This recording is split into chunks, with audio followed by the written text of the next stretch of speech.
Dari luka lahir pemimpin, gubernur pertama perempuan Maluku Utara. Ada perempuan yang tidak memilih jalan ini, tapi jalan ini yang memilihnya. Shirley Tjuanda resmi menjabat sebagai gubernur Maluku Utara periode 2025-2030 setelah dilantik pada 20 Februari 2025 oleh Presiden Prabowo Subianto. Ia tercatat dalam sejarah sebagai gubernur perempuan pertama yang memimpin Provinsi Maluku Utara. Pada masa kepemimpinannya, beliau membawa harapan baru bagi pendidikan gratis, pelayanan kesehatan yang menjangkau, pembangunan infrastruktur dasar, dan pemberdayaan petani dan nelayan. Dari peran dan kiprah beliau, tampak jelas bagaimana nilai-nilai berakhlak diwujudkan dalam tindakan nyata. Yang pertama, berorientasi pelayanan. Bagi Ibu Shirley, menjadi pemimpin bukan sekedar memegang jabatan, tapi menjadi pelayan bagi masyarakat. Ia lahir bukan dari ambisi pribadinya, melainkan untuk melayani rakyat. Ia mempunyai prinsip yang sederhana, yaitu dengarkan rakyat, pahami kebutuhan mereka, dan berikan solusi yang berdampak. Ia lebih memilih berada di lapangan untuk melihat, mendengar, dan merasakan sendiri apa yang dibutuhkan rakyatnya.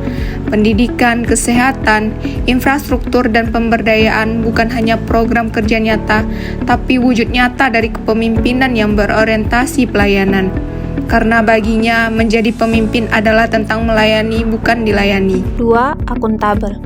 Ibu Shirley dikenal sebagai orang yang disiplin dan menunjukkan tanggung jawab yang tinggi melalui keterbukaan informasi, pengelolaan program yang transparan, serta pengambilan keputusan yang berdasarkan pada aturan dan kepentingan masyarakat.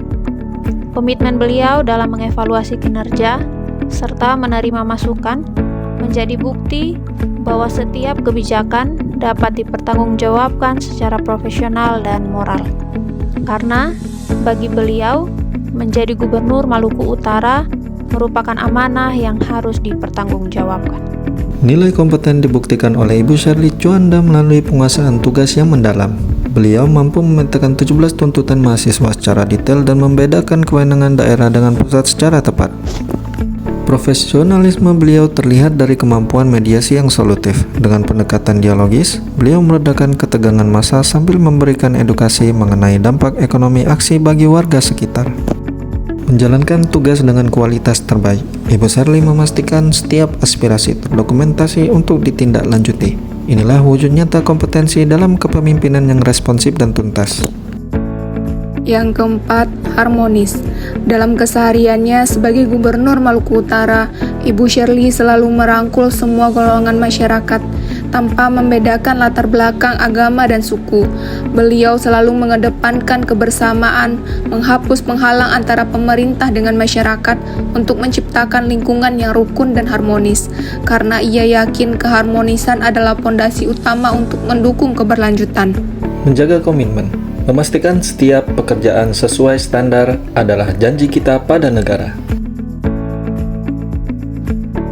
Wujud dedikasi.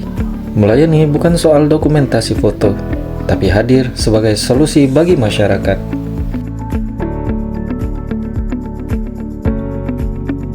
Kontribusi nyata. Menggunakan wewenang untuk membela hak warga yang kurang mampu. Inilah pengabdian. Bekerja dengan hati, tuntas hingga akhir, demi Indonesia yang lebih baik. Di era perubahan yang serba cepat, Gubernur Maluku Utara Shirley Tjuanda membuktikan bahwa kepemimpinan harus adaptif.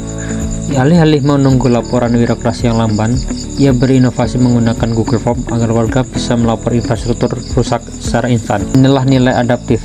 Terus berinovasi dan proaktif menghadapi tantangan anggaran dengan solusi teknologi yang tepat sasaran. Baginya, perubahan sistem bukan untuk dikeluhkan, tapi untuk dipelajari demi efektivitas pelayanan publik yang lebih transparan.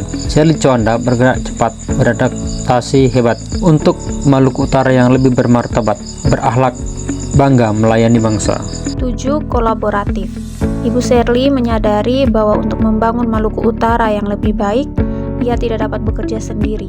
Untuk itu, beliau menjalin kerjasama dengan lintas sektor, baik itu pemerintah pusat, daerah, swasta, maupun masyarakat. Beliau mengedepankan komunikasi yang terbuka dan partisipatif, sehingga tercipta sinergi dalam pelaksanaan program pembangunan. Sikap saling menghargai dan kerja tim yang kuat menjadikan setiap program lebih efektif dan berdampak luas.